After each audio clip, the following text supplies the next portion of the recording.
Hi, and welcome to Straight Talk About God video. I'm Jack, and this is number 21 of the Lost Tribes. And remember last time we ended with the a question about Ezekiel's riddle. Strange prophecy, right? And I want to read that to you before we even start it here.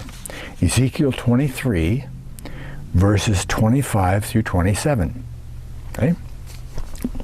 And thou profane, wicked prince of Israel, whose day is come, when iniquity shall have an end, thus saith the Lord God, remove the diadem, take off the crown, this shall not be the same. Exalt him that is low, and abase him that is high. 27. I will overturn it, and it shall be no more until he come whose right it is, and I will give it to him. That's pretty strange, you know. But when you look at the context, well,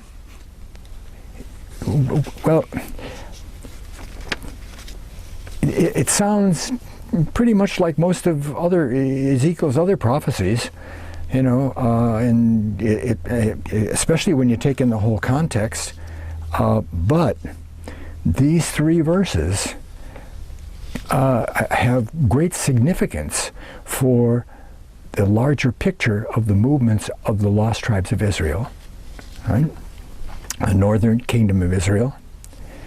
See, this prophecy concerns one of the more complicated promises that has been and continues to be fulfilled today. See?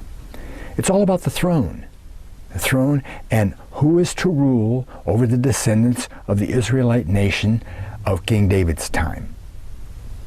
Okay?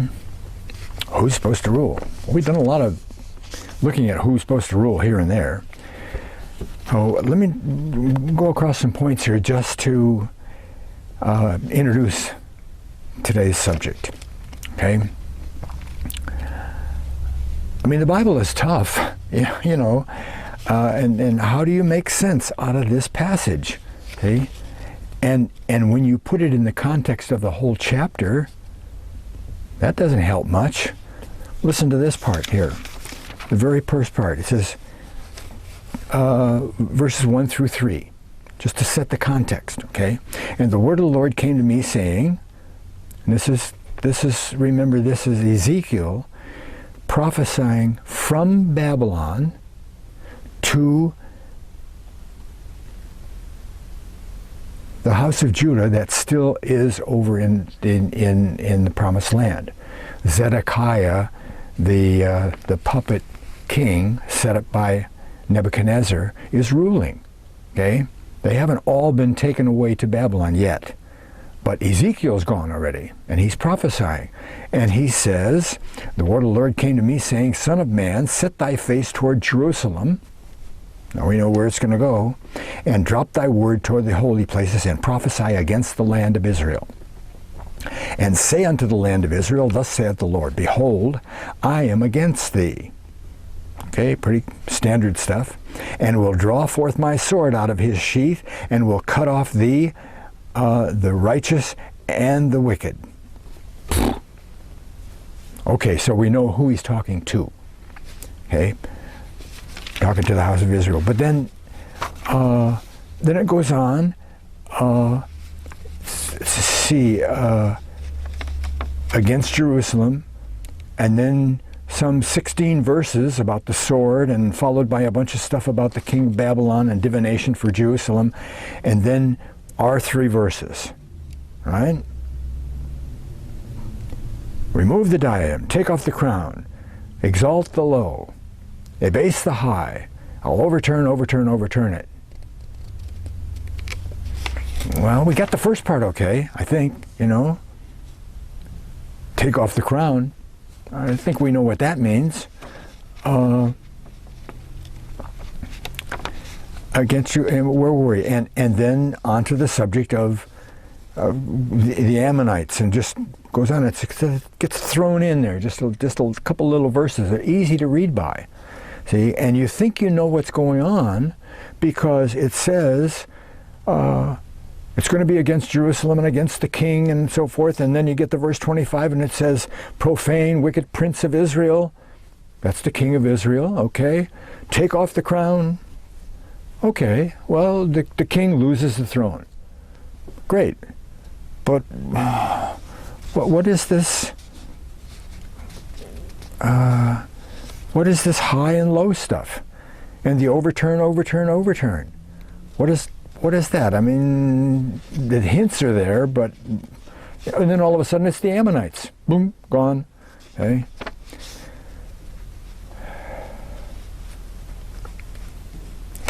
And who is this? Whose right it is?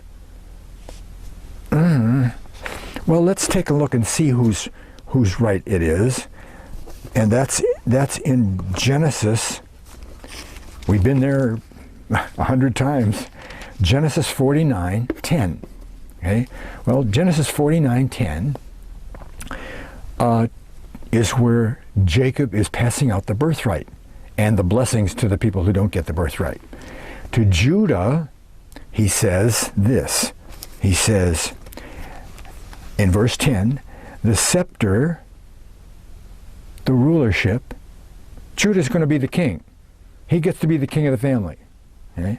The scepter shall not depart from Judah, nor a lawgiver from between his feet.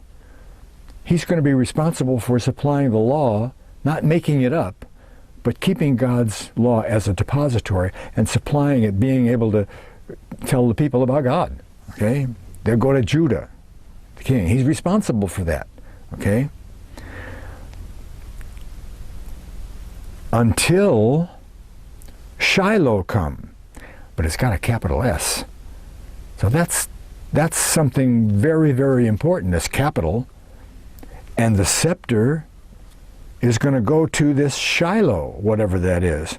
And unto him, oh, that's a person.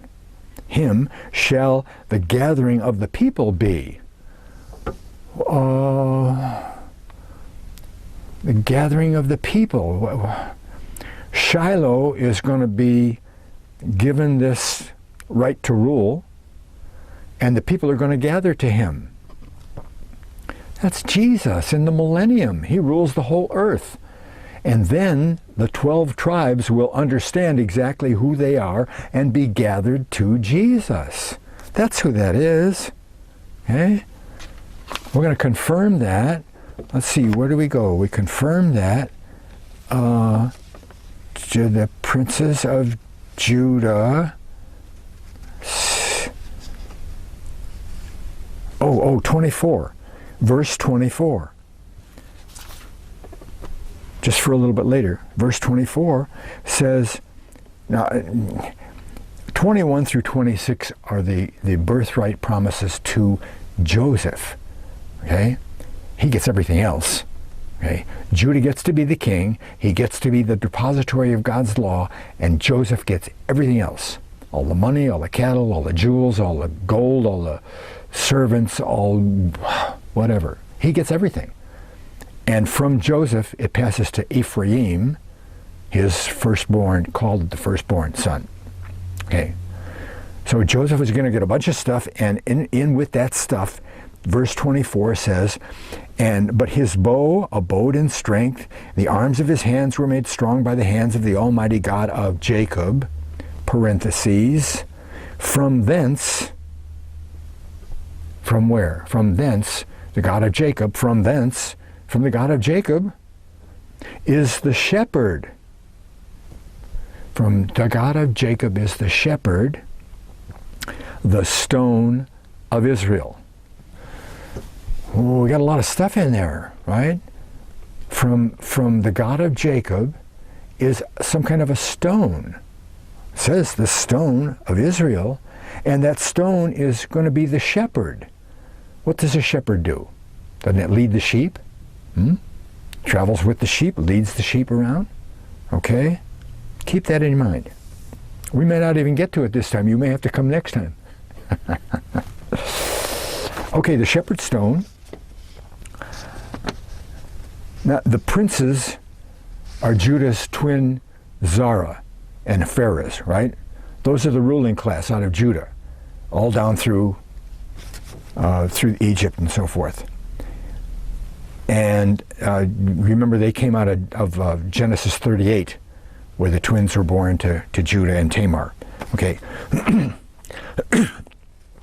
Well, Zara, the Zara line, as you may remember, is ruling all over the North Mediterranean, Troy, Athens, even up to Britain and Ireland. There are Zarahite settlements all over the place up there, okay? And they're out of God's picture. They're not in Egypt anymore. I mean, after Egypt, they're not around. Because remember, they got out when the Pharaoh came down from Upper Egypt and took over again. The ruling class always gets out, right? And the ruling class of Zara left, and they left the then ruling class of Pharez there. Pharez was the tribe that went out of Egypt in the Exodus and wound up in the Promised Land. And the Pharez line supplied the king of Israel. David was from the line of Pharez, not the line of Zara. Zara's basically out of God's picture, okay? So Zara then isn't the quote-unquote official ruling class of Israel in the Holy Land. They're still a ruling class, but they're nowhere. They're not in the official place. Pharez is in there. So Pharez is the higher bloodline. They're the ruling bloodline over the Israelites. They're the high bloodline. The Zarahites, those kings and stuff, they're the low bloodline. Ezekiel says, exalt the low and abase the high. Well, Zedekiah is out of the line of Pharez, isn't he? And he gets taken over to Babylon. His sons are all killed, takes over to Babylon, and he's done, right? That high line of Pharez is abased and out of the picture. Okay? That's the way that works. So Pharez is the high bloodline. Jerusalem is destroyed, and Pharez's line is cut. But remember, it was only the male line. Nebuchadnezzar killed 7 sons of Zedekiah and then put out Zedekiah's eyes. Oh, what a mean thing to do. The very last thing you're going to see is me killing your kids. But he doesn't know that the female of the line can inherit. And, of course, Zedekiah has a couple of daughters. And Jeremiah is made the custodian of those daughters. They are his wards now. And they travel with him. We did that in the Jeremiah segment, okay? Went over to Egypt. Babylon came over there and conquered all those people over there, and they came back to Jerusalem, and then they disappear. Jeremiah and the daughters disappear. But they show up in Ireland. So to keep the prophecy to David, the daughters have to go where they can rule, right? David will always have somebody to rule. Well, they can't rule in the Holy Land because now everybody's gone. Zedekiah is out, and there's a couple of hundred people left over to do the vine dressing and stuff. There's nobody to rule. Everybody that they could rule over, the daughters, is over in Babylon. So they have to go someplace else where they can rule. Okay? And they go with Jeremiah to Ireland. Okay? So,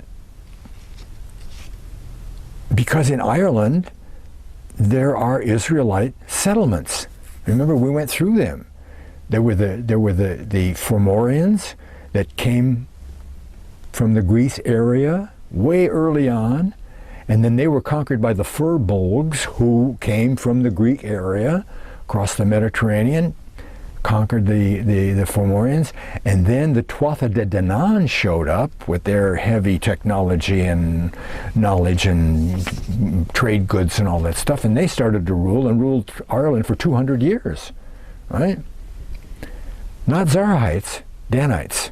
And then the Milesian settlements came from Spain. 3 Milesian kings, brothers, came to Ireland, conquered, took over from the Danites, and they were the kings.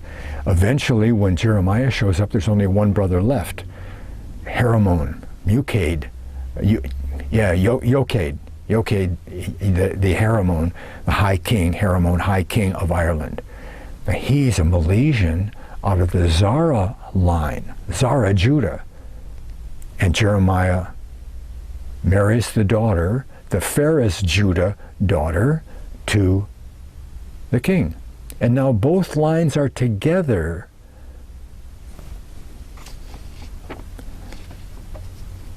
And the Milesian kings are there, and the Zarahite Trojans are over in Britain already. Okay? They're waiting for the lost tribes of Israel to show up. Many centuries later. Okay? It's like that the lost tribes eventually congregate and settle there. So the Pharez line marries the Zara line to provide the bloodline for all the kings and queens out of Scotland, Ireland, Britain, Northwest. But this time, we'll take a look at, where am I here? I'm losing my place. There it is. 26 through 27. See? 21, 26 through 27. Oh no, that's 25 through 27. Jeremiah brings some kind of a chair with him. They sit on the chair and... Let's take a look at Ezekiel 21 again. Huh? Wait a minute. Yeah, Ezekiel 21. Did we read that already?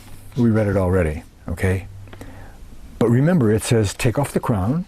So Zedekiah loses the crown, and it won't be this way anymore. There won't be a crown.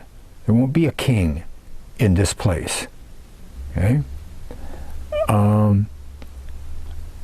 We already know about the abasing the high. Zedekiah gets abased, and Haramon.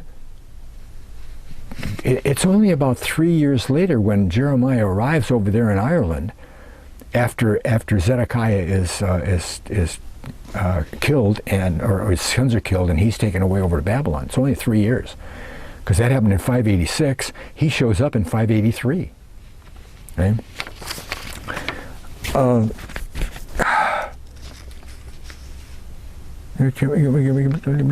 Three overturns, but now the overturns are in there.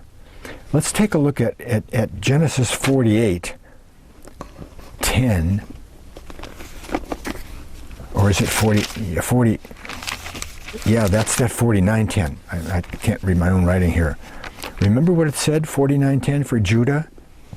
It said, he keeps the crown until Shiloh comes. Until Shiloh comes. Okay? Well, the prophecy says that Jesus will return to rule over the 12 tribes and the world from Jerusalem during the 1,000-year period called the millennium. Starts right after Armageddon, okay? But remember last time, when Jeremiah brought the daughters, he also brought a harp, a little harp. It's on the Irish flag right now. It's David's harp. Why not? David's harp. I have even read that David made trips to Ireland while he was king. No reason not to. Tuatha De Danann were over there all the time anyway, you know. So So he brings a harp and a chest. A couple of accounts say a chest. Other accounts says he didn't bring a chest with him. But all accounts say that he brought a stone. A stone. Whoa, wait a minute, a stone. And that same stone has been used since 583 BC to crown all the kings and queens of Ireland, Britain, Scotland, and, like I said, most of Northwest Europe. All the kings there. And we can trace that stone, right? We can trace that stone known history from Ireland to Scotland in 500 AD, 500 AD, not BC, AD. It was in Ireland for 1,000 years. And then in 1286, the King of England was going to be crowned. He took the stone and brought it to Britain, and it was crowned there. And then it stayed there at Westminster Abbey under the coronation chair. It was built into the coronation chair. And all the kings and queens sit on that chair, sit on that stone when they're crowned. Okay? And I've read where other kings from other nations through the centuries would come to England to be crowned. Like the King of France would come to be crowned on this stone. That stone was pretty heavy stuff, okay? 2,500 years of coronations testifies to the importance of the stone. But why? It's just a rock. Huh? But it's not just a rock. If that same stone was the coronation stone of Israel, kings of Israel, in the old times, in David's time, David was crowned on that stone. If that's true, then that's why Jeremiah brought the stone. That's why it's so revered. Okay? One story says that during the Second World War, they were afraid that Hitler was going to invade. And they said, he can have anything he wants, but he can't have this stone. And they secreted it away. Okay? Okay. Let's take a look at Hosea chapter 3, verse 4. Okay? For the children of Israel, now you remember Hosea is talking to the lost tribes of Israel. He's prophesying to them while they're still around. Okay? He said, we did a big whole segment on Hosea. He said, so at one time, he says in verse 4, the children of Israel shall abide many days without a king. The Israelite, not that they wouldn't have a king, but they wouldn't have a proper king. Okay, the big section of the lost tribes up there underneath the Caucasus Mountains, and then afterwards up into Scythia, they had kings, regular kings, but they weren't Judah kings. They were Israelite kings, but not Judah Israelite kings. Okay? The many days without a king, and without a prince, and without a sacrifice, and without an image, and without an ephod, and without teraphim. So what? We know that. We know all that. You know, if we study the lost tribes, we know that they didn't do the sacrifices, and they lost touch with all of their religious stuff. Right? It's because we can't find what we need in that unless we go to the original language, right? Bad translation where it says, and without an image. It shouldn't be an image. It should be a pillar. Metztaba is the Hebrew word, and that's a pillar of witness. You know the times where they'd erect a stone heap and say, this is a covenant for the... That's a pillar of witness. At one place, the pyramid is called a pillar of witness. It's not a pillar of sacrifice. And that's what the image is. It's a bad translation for image. It's a pillar or a column. Okay? Let's find out a little bit more about that column. Okay? We'll go to to 2 Kings 23, is it? Well, it's 2 Kings 11. 2 Kings 11. Wait, there we go. 2 Kings 11, verses 13 and 14. 13 and 14. Just by way of background, this is about Athaliah, okay? And Athaliah killed all of the king's, the king and the king's kids from the previous king and took over the throne. Murdered them all, took over the throne. But one of them was secreted away, little kid, secreted away by his nurse and stashed. And then Athaliah reigned for some years, and then they brought the king out when he was old enough, and they made him king. And that's what's going on. They just crowned him king. And Athaliah heard the joyous noise, right? Verse 13, and when Athaliah heard the noise of the guard and the people, she came to the people into the temple of the Lord. Into the temple. Into the temple. That's important. And when she looked, behold, the king, they just crowned this guy, okay? They just crowned him. It's Joash. So Joash is being crowned, okay? And Athaliah came into the temple of the Lord, into the temple, and when she looked, behold, the king, Joash, stood by a pillar as the manner was. They just crowned this guy, kid. They just crowned him, and he's standing by a pillar. And it's got to be a very special, it's not just one of the columns that holds up the roof. He's not just leaning by the, it's a very special pillar in the house of God, in the temple. Okay, very special. And now go to 2 Kings 23. 23, and that's Josiah is one of the good kings of Judah, and he's going to do some good stuff, and he gets all the princes and the elders together, and he's going to make a covenant. Yes, sir, going to make a covenant to be good. Okay, where does he do that? And the king sent, and they gathered all of the elders in Judah of Jerusalem, and the king went up into the house of the Lord. And all the men of Judah and all the inhabitants of Jerusalem with him, and the priests and the prophets and all the people, both small and great, and he read in their ears all the words of the book of the covenant of the Lord. He's reading the law. He found the law. We aren't doing this. We should be doing this stuff. See? Verse 3. And the king stood by a pillar in the house of God. There's some special pillar in the house of God.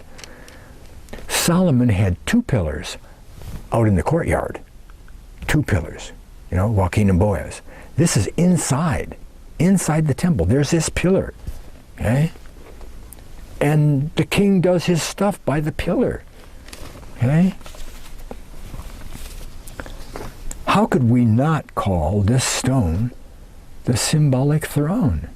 This pillar, this stone that they sat on is the symbolic throne, okay? Okay, and if this pillar is the traditional coronation stone of the Israelite nation, it'd make sense for a prophet like Jeremiah to bring it with him, okay? And the king's daughters. You see, because we don't know what happened to him, we just have to do a lot of guesswork, right? But when we read the history books and find out that he went there, why didn't he go to Spain? Why didn't he go to some of the Israelites, the Judah Israelites over there in Troy or Athens? Huh? Why'd he go to Jeremiah, go to Ireland? It wasn't a mistake. He didn't just drift by over there and say, oop, there's an island, let's stop by. He knew where he was going. And not only did he know where he was going, he knew who was there. Okay? He was God's trustee with these daughters. And he knew, several of the accounts have him drop off one daughter and marry a king of Spain, another Milesian. And he brings a daughter and marries her right away. Boom. He walks in, he says, here's your bride. Boom. Now set up some schools, set up this and do that, and put these fairs. We're going to have 3 festivals every year, and people will gather, and we'll, just like we did over in Jerusalem. And didn't Yochad, the high king, didn't he know who Jeremiah was? Huh? Didn't he know the history? The kings always know the history. See? It's not some accident that Jeremiah wound up over there in Ireland. Because all of those kings and queens that will come out of that union will service all of the tribes of Israel when they show up as the Celts and the Scythians 300 or 400 years later. Right? Okay? Again, the backdoor logic says that if the Israelites' coronation stone was available, if it was savable, if they could possibly save it, it would wind up where the Israelites wound up, right? Okay? 1,000 years earlier from Greece, Troy, Spain, and Phoenicia, okay? And there's still, well, let me throw one more part about the that's talked about for the stone. What was that?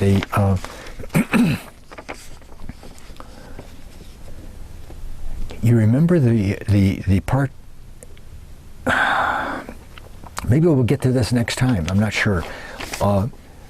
The places where it says that there was a stone that the builders rejected, and it's right in all the prophecy about Jesus, that he will be rejected. He's the cornerstone for God, but he will be rejected by the Israelites when he comes. But it's talking about a regular stone. And I believe that when they built the temple, this stone was around. This stone was still around, and it was put in the temple, right? It had its place in the temple as a pillar. But when they got together and they built the temple in the first place, they said, oh, this is a reverend stone. We got to put that in, we'll make this a cornerstone in the temple. But then they said, well, it's all out of shape. You know, it won't fit properly unless we do special stuff. And look, it's got that big groove down the center of it. And well, no, we better not put it in the temple. They better not put it in the temple, because if they put it, if they cemented it inside in the temple, then Jeremiah wouldn't be able to bring it with him over to Ireland. But we still got that nagging question.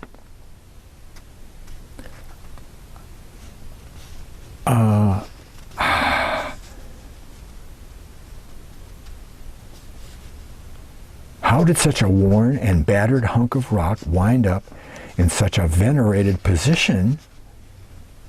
What was so special about it? And in the first place, that it became the coronation stone of the Israelite nation. That's what we'll look at next time. But I think you know already. Lost Tribes. Thanks a lot for watching. The Lost Tribes is the study that will verify God's reality and the Bible's truth. It's the only study I know that will do that. See, that you can take the evidence. There's a lot of studies about the Bible. Okay, Ivan Panin with all his numeric stuff and everything. You know, there's way more ways to prove the Bible is true than just the lost tribes.